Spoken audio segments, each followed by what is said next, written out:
You ask Tiger to solve. This deals with linear equations with one unknown. The final result is m equals 68/9. Let's solve it step by step. Simplify the expression. Find the greatest common factor of the numerator and denominator. Factor out and cancel the greatest common factor.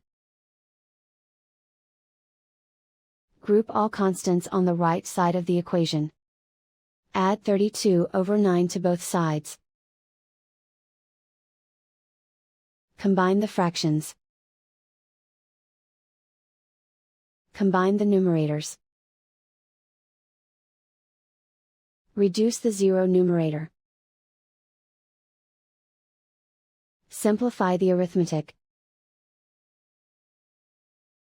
Convert the integer into a fraction. Combine the fractions. Combine the numerators. And so the final result is m equals 68/9.